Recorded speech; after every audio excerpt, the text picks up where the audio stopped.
Well, the biggest escalation in decades between Israel and the Palestinians comes on the 25th anniversary of an agreement that brought both sides closer to peace than ever before. The Wye River Memorandum was an agreement negotiated between Israel and the Palestinian Authority at a summit in Wye River, Maryland, US in 1998, hosted by the then US President Bill Clinton. Well, joining us now to discuss this further is military historian and defence analyst Chris Newton. Very good to see you this morning, Chris. But it is such a sad irony, isn't it, that 25 years on from this Land for Peace agreement, we are looking at a Middle East that is in crisis. Yeah, I mean, yes, it's a real kind of irony, and the situation is extremely tense. So you've heard in your with Mark White, you know, the rhetoric coming out of Iran, and also the rhetoric coming out of Hamas and all of the other militia groups as well. And certainly the atrocity on the 7th of October, you know, is one of the worst atrocities, one of the worst terrorist attacks in the history of the Israel-Palestinian conflict. So yes, it's a real sad irony that you know, we have this region in real tension and more escalation of the fighting continuing. You talk about rhetoric from Iran. Is that what it is? Or does Iran want to get drawn into the conflict? Because if it does, by gum, you know, Israel's got a bigger problem than they already have. And so has the Western world.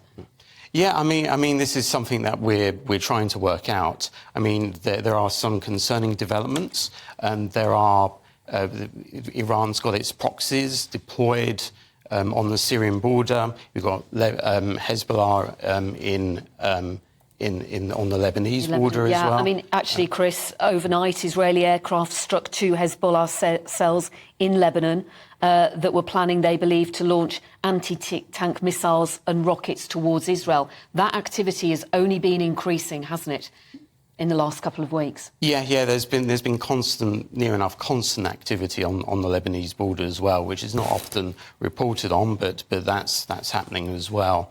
And I mean, it's extremely concerning that we have these deployments, especially on the Syrian border. Is it rhetoric? Is it rhetoric in terms of deterring Israel to go in on the ground and to destroy Hamas? Potentially, do they mean sort of further escalation, i.e., having these militias actually intervene?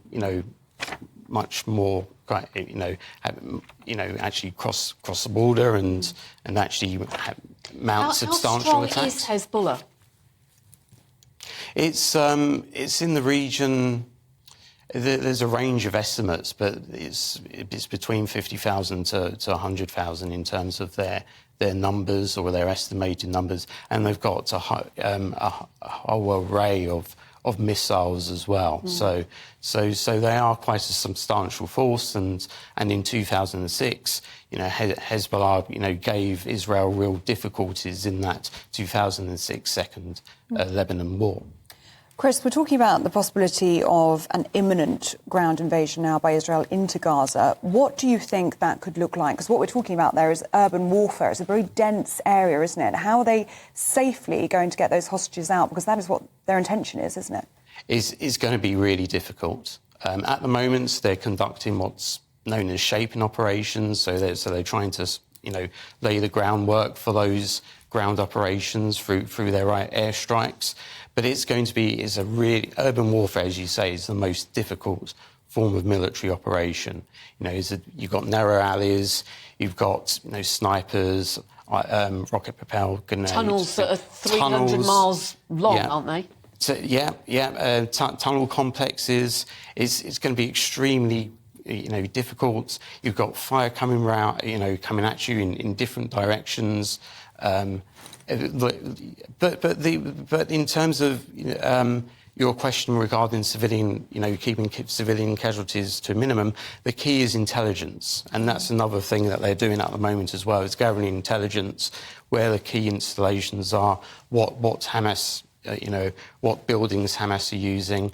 But it's going to be extremely difficult, especially when Hamas, remember, are using human shields. Yeah. And they're deliberately fighting in these built-up, dense areas in order to cause as many civilian casualties and collateral damage as possible. OK, Chris Newton, very good to see you this morning. Thank you so much for your analysis. Thank you.